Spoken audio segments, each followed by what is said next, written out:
All things exist in the human imagination.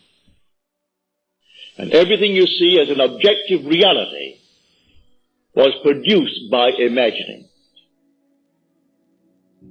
Think of one thing, just think of one thing that would simply deny it. You can't think of one thing. So you go to the moon. You first had to imagine it. Had to imagine everything concerning the machine that took you to the moon. Everything in the world first has to be imagined and then executed. The intelligence to do it will come, but you take the blueprint first and conceive it and dwell in it as though it were true. And no power on earth can stop it from becoming so.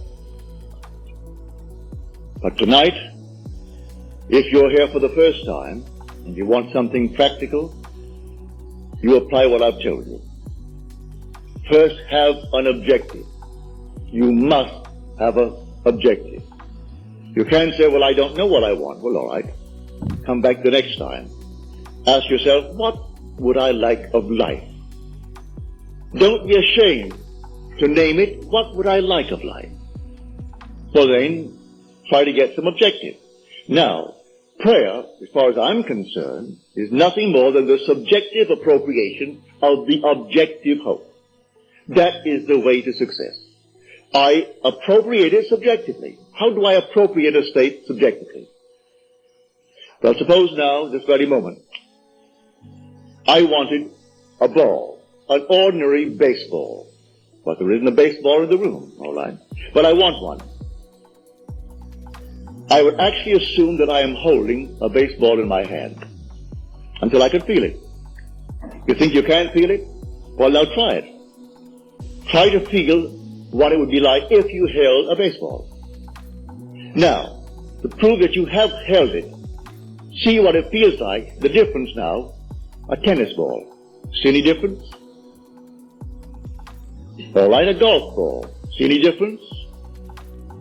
A piece of silk. You feel any difference? If you can distinguish between these many objects, though they are subjective, then there must exist somewhere. If you can actually separate them in your mind's eye and distinguish between these objects, I can begin to feel, begin to sense, begin to smell a rose. Well, a rose doesn't smell or doesn't actually have the odor of another flower. I can detect the rose. Now a lily, an Easter lily. I can detect that. Well, what does it do? Well, I'm going to get them.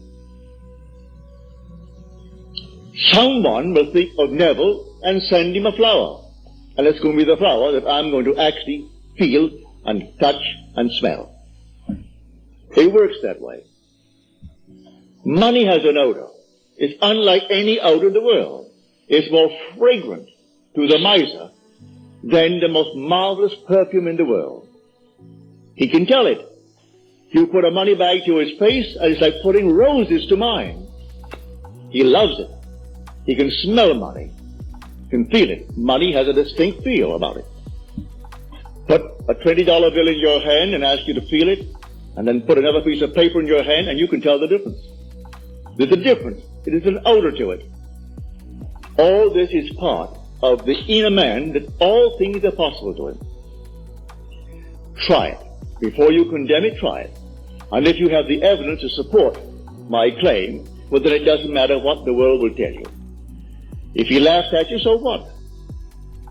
So they laughed at everyone who had an idea that seemed a little bit off-center.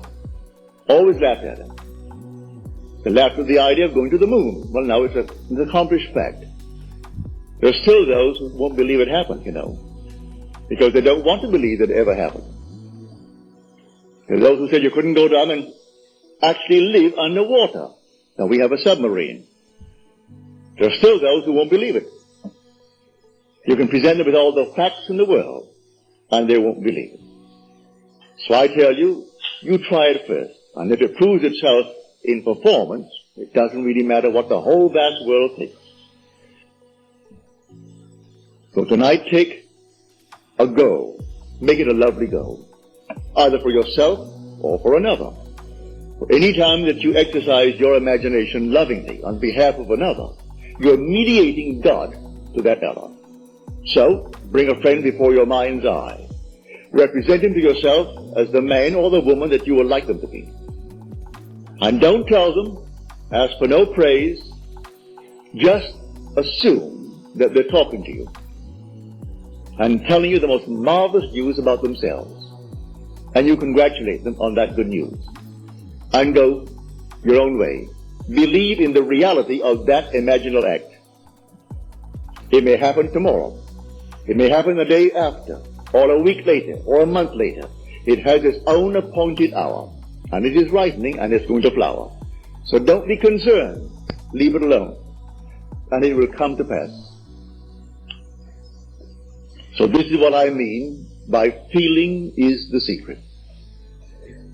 I catch the mood, the feeling that would be mine if I were what I want to be. I don't have to touch something, I can if I want to, but it's the mood I'm speaking of. What would the feeling be like if she were well, if she were this? And then you catch it, just as though it is true. You always go to the end, and the end is where you begin. You're always imagining ahead of our evidence. So go to the end, and feel the end, and then dwell in that end, even though reason denies it and your senses deny it. You turn your back upon the doubters.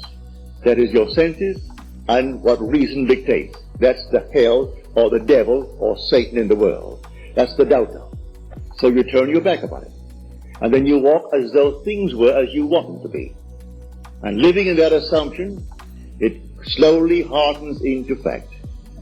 Even though at the moment of the assumption it was denied by reason, an assumption, though false, if persisted in, will harden into fact.